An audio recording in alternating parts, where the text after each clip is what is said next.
Hello everyone and welcome to Sugha's Kitchen. வணக்கம்.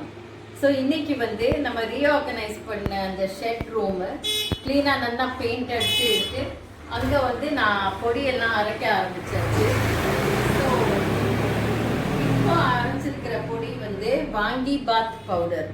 So இந்த பவுடரில் எல்லா இன்க்ரீடியன்ஸும் இருக்குது. உளுத்தம்பருப்பு, கடலைப்பருப்பு, தனியா, ஜீரம், மேத்தி, அப்புறம் பெருங்காயம், லவங்கம், பட்டை, கிராம்பு எல்லாம் போட்டு ரெடியாக பொடி பண்ணி வச்சுருக்கோம். இந்த மில் கிரைண்டர் தான் யூஸ்ஃபுல்லாக இருக்குது. இதுக்கு தனி இடம் கிடச்சதுனால இப்போ ரொம்ப ஈஸியாக இருக்குது வேலை பண்ணுறது. ஸோ முன்ன கிச்சனில் இருக்கிறத கிளட்டடாக தான் கொஞ்சம் இருந்தது. ஏன்னா என்னோடய மிக்சி இது எல்லாம் வச்சுட்டு பண்ணுறத இது ரீஆர்கனைஸ் பண்ண அப்புறம் கிளியராக நல்லா இருக்குது, பண்ணுறது ஈஸியாக இருக்குது. இந்த பொடியில் ஒரு 1 pot டிஷ் நான் பண்ணி கட்டுறேன், வாங்கி பாத். இது நீங்கள் வேணும்னா வாங்கிக்கலாம். பொடி நாங்கள் இன்னும் பொடிச்சுட்டு இருக்கோம். எல்லாம் ரெடி ஆனோடனே நான் அனௌன்ஸ் பண்ணுறேன். இப்போ நீங்கள் ஆர்டர்ஸ் கொடுக்குறதா இருந்தாலும் கொடுக்கலாம். ஸோ இதை எப்படி பண்ணுறதுன்னு பார்க்கலாம். ஸோ இந்த வாங்கி பாத்துக்கு நான் வீட்டிலேயே தயார் பண்ண பொடி ரெடியாக இருக்குது. அதை தவிர கத்திரிக்காயும் கேப்சிகம், குடமிளகா நறுக்கி வச்சுட்டுருக்கேன். அரிசி 1 கப்பு, இதால் 2 கப் தண்ணி அளந்து விட்டுருக்கேன். ஸோ தாளிக்கிறதுக்கு 1 ஸ்பூன் நல்லெண்ணெய் விட்டுருக்கேன். இப்போ கொஞ்சம் கடுகு போட்டுக்கலாம்.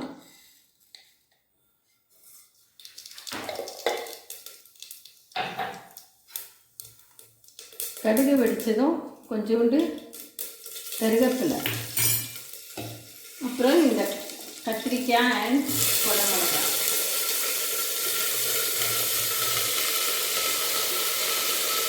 போட்டு வதக்கிக்கலாம்.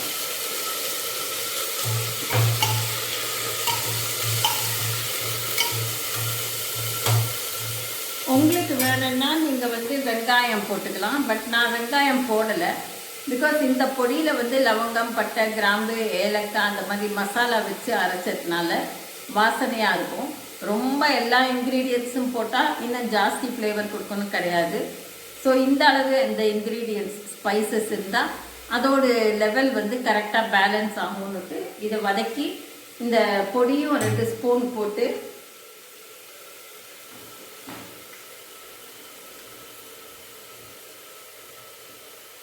இது கொஞ்சம் காரமாக இருக்குது. பட் சாத்தோடு போட்டால் சரியாக இருக்கும்.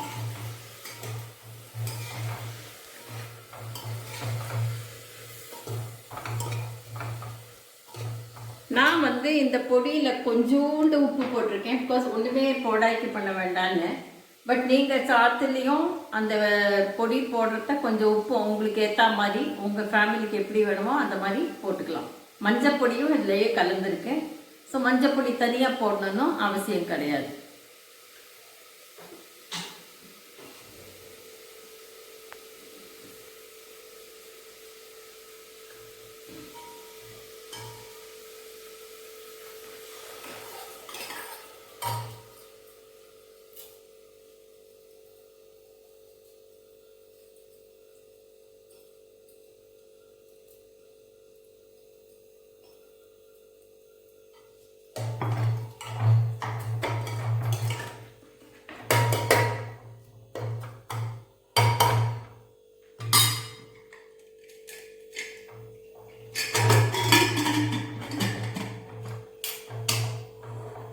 ஸோ நான் 2 விசில் விடுவேன். உங்கள் குக்கரில் எந்த மாதிரி கரெக்டாக வேணுங்கிறது உங்களுக்கு தெரிஞ்சிருக்கும். அதுக்கேற்ற மாதிரி கொஞ்சம் உதிரியாக இருக்கிற மாதிரி விசில் விடுங்க. 1க்கு 2 தண்ணி எடுத்ததுனால நேச்சுரலாகவே குழஞ்சி போகாது. இது முடிஞ்ச அப்புறம் எப்படி வந்திருக்குன்னு பார்க்கலாம். ஸோ டீக்ளட்டரிங் பற்றி பேசுகிறத நிறைய பேர் எங்கே ஆரம்பிக்கிறது, எங்கே ஸ்டார்ட் பண்ணுறது டீக்ளட்டரிங் கேட்டால் என்னோட ஒப்பீனியன் வார்ட்ரோப். ஸோ வார்ட்ரோப்பில் இருக்கிற சாரீஸை மினிமைஸ் பண்ணிட்டு, க்ளோத்ஸ் எல்லாம் மினிமைஸ் பண்ணிட்டு வந்தேன்னா உங்களுக்கு நல்ல ஒரு ஸ்டார்ட் அண்ட் கெட்டப் கிடைக்கும்.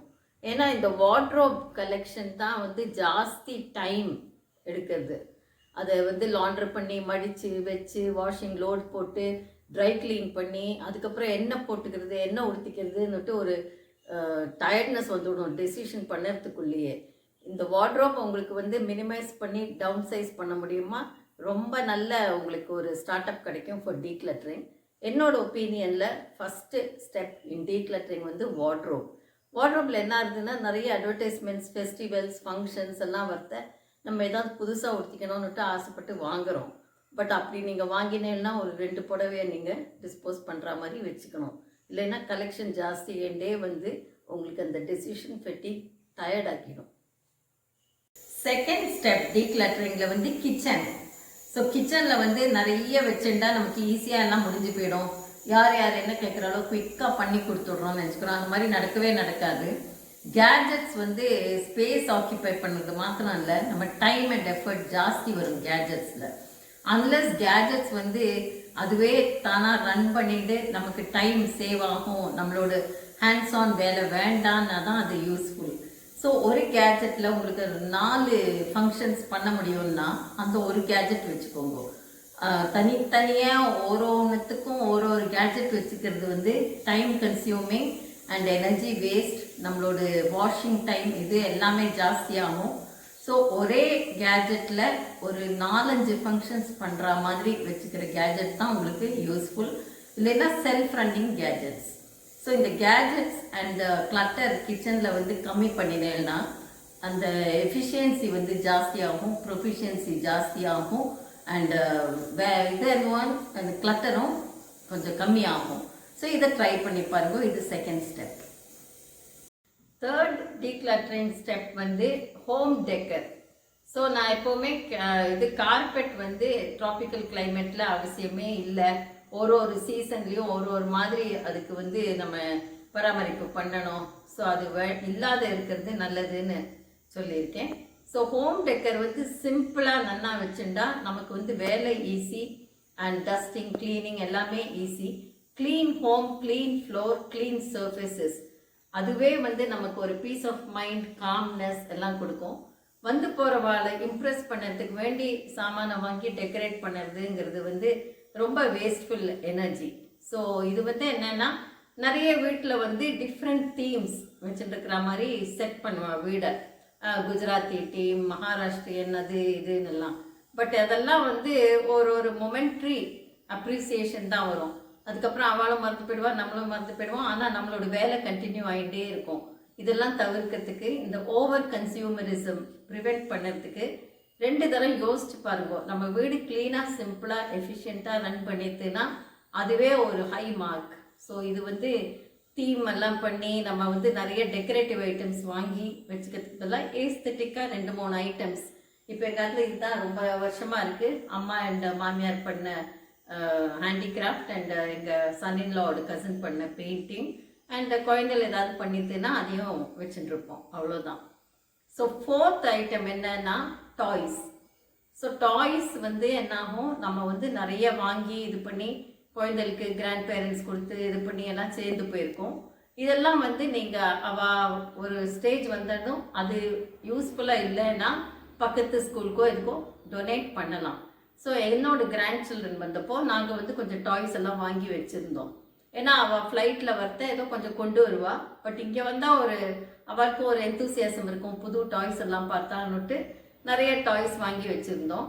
அவள் வந்து நல்லா விளையாடி யூஸ் பண்ணி அப்புறம் கொஞ்சம் ஒரு 1.5 வருஷமாக அதை வச்சுட்டு இருந்தோம். நேற்றுக்கு தான் போய் அதை ஒரு பக்கத்து ப்ரீ ஸ்கூலுக்கு கொடுத்தோம். அந்த சில்ட்ரன் ரொம்ப ஹாப்பியாக அதை வச்சுட்டு விளையாடிட்டு இருக்கா. 5th ஐட்டம் என்னன்னா, ஏதாவது இவெண்ட் ஃபங்க்ஷன் நம்ம வீட்டில் வந்தால் நம்ம கண்டிப்பாக எக்ஸ்ட்ரா சாமானம் பொருள் எல்லாம் வாங்கணும். அதை வாங்கிவிட்டு அந்த ஈவெண்ட் ஆஃப் ஃபங்க்ஷன் முடிஞ்சு போச்சுன்னா அது இன்னும் அடுத்த வருஷத்துக்கு வரைக்கும் வச்சுட்டு இருக்கணுமா இல்லை டொனேட் பண்ணமானது உங்களோட ஒரு பெரிய இதுதான் கொஸ்டின் மார்க். ஸோ நானாக இருந்தால் அதை டொனேட் பண்ணிவிட்டு திருப்பி அடுத்த வருஷம் வாங்கிக்கலான்னு தான் வைப்பேன். அதுக்கு பாதுகாத்து எங்கேயும் அங்கேயும் வச்சு தொடச்சி அது சரியாக இருக்கான்னு பார்த்து அது ஒரு சிரமம். ஸோ இதையும் யோசிச்சு பாருங்கோ. இதெல்லாம் எங்கே கொடுக்குறது மாமி, நீங்கள் டீக்ளட்டர் கொடுக்குற எங்கே போய் கொடுக்குறதுன்னு எங்களுக்கு தெரியலங்கிறதுக்கு வந்து நான் வந்து ஒரு ஐடியா வச்சுருக்கேன். என்னோட சில ரிலேட்டிவ்ஸ் வந்து பெங்களூரில் டிஸ்போஸ் பண்ண நம்பர் அண்ட் இன்ஃபர்மேஷன் நான் வந்து கம்யூனிட்டி போஸ்ட்டில் போடுறேன். நான் பர்சனலாக கொடுத்துக்கல, பட் அவள் கொடுத்தவா வந்து they are satisfied. So satisfied கஸ்டமர்ஸ்டேருந்து எங்கள் ஃபீட்பேக் வந்ததுனால அந்த இன்ஃபர்மேஷன் நான் கம்யூனிட்டி போஸ்ட்டில் போடுறேன். நீங்கள் டைரெக்டாக அந்த நம்பருக்கு ஃபோன் பண்ணி பேசி அவளுக்கு நீ என்ன கொடுக்க முடியுமோ கொடுக்கலாம். அவள் வந்து என்னோட ரிலேட்டிவ் சாட்டிஸ்ஃபைடாக இருந்ததுனால நான் இதை ஷேர் பண்ணுறேன். இது ஒரு solution to decluttering problem. So 2 விசிலுக்கு அப்புறம் நம்ம வீட்லேயே தயார் பண்ண வாங்கிபாத் பவுடரை வச்சு கம வாசனையாக இருக்குது. வாங்கிபாத் ரெடி ஆகிடுது, உதிரியாகவும் இருக்குது. உங்களுக்கு கொஞ்சம் குழஞ்சி வரணும்னா நீங்கள் வந்து கொஞ்சம் ஜாஸ்தி தண்ணி வச்சுக்கலாம். But very easy to make. இதில் எல்லா ஸ்பைசஸும் இருக்கிறதுனால நீங்கள் வெங்காயம் அதெல்லாம் கூட தனியாக வதக்கின்னு ஒரு அடிஷ்னல் மெனுவில் லிஸ்ட்டில் பண்ணலாம். இப்போ எங்கள் வீட்டில் வந்து இன்றைக்கி சப்பாத்தி அண்ட் மிக்ஸ்ட் வெஜிடபிள் தால் அண்ட் பாயசம், பாவக்காய் கறி, வாழைக்காய் கறி, வாங்கிபாத், தயிர் இருக்குது, ஊறுகாய் இருக்குது. ஸோ எவ்வளோ கேஜெட்ஸ் இருந்தாலும் அவ்வளோதான் பண்ண முடியும்னு கிடையாது. Simple gadgets and simple home வச்சுட்டு நன்னாவே நம்ம சமைச்சு சாப்பிட்லாம். டீக்ளட்டர் பண்ணி மினிமலிசம் ஃபாலோ பண்ணிடலாம்.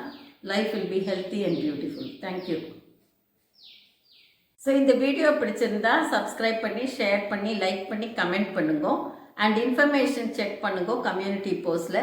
எங்கே கொடுக்கறது உங்கள் டீக்ளட்டர்ட் ஐட்டம்ஸை பார்த்து காண்டாக்ட் பண்ணி ப்ரொசீட் பண்ணுங்க. தேங்க்யூ.